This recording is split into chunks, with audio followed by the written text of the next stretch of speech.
Hey YouTube, this is just a real quick mod for Jeep. I'm not claiming that I designed this or that I own this. There was a guy who probably posted a video, which I can't find now, that did this, and I just copied off of him. So, but for all of you who don't have the YJ jack mount and everything here, I mean, I could go on eBay or Craigslist and try to find them, but they're pretty damn expensive, and it's just not worth my time.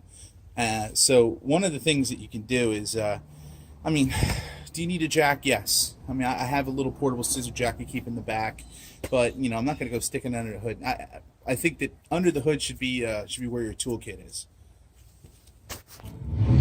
So, simply put, for just about $5-6 in PVC parts, you come up with this, that,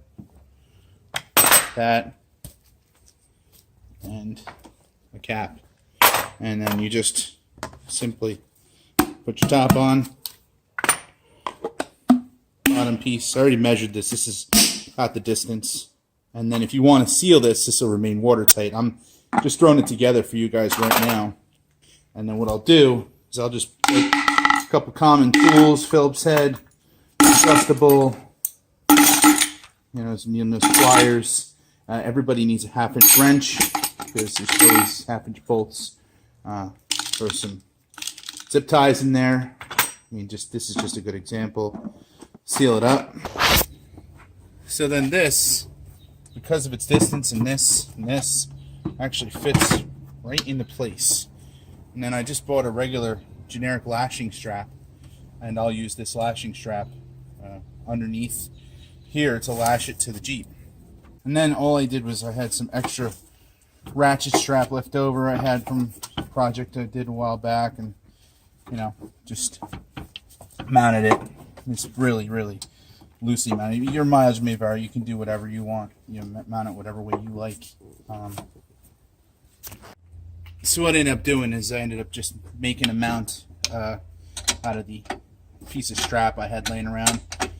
So you just have to keep this secure. If you do this right, the clean out head will fit into this groove right here and allow you to have a backstop for this. So all you have to do is stop it from moving forward.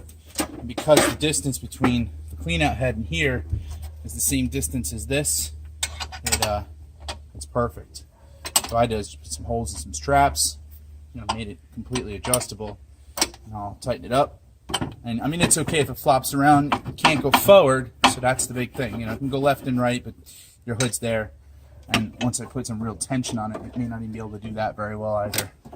So that's how you do it. That gives you a nice little toolkit for the inside of your Jeep. I'll probably paint this black or something. I don't know. I hate painting PVC. It's such a pain. I'll seal it up so that it can't get any water in there. My tools will stay nice and clean. You can put anything you need in there, any of your survival gear, whatever fits in that little tube. I try to look for multi screwdrivers and combination wrenches that fit the most common bolts in here. So that's my real quick tip, my little mod for you. Enjoy. Like I said, I pay homage to the guy who initially did it on his YJ. This is just my copy of it because I couldn't find his video anymore. Have a great day.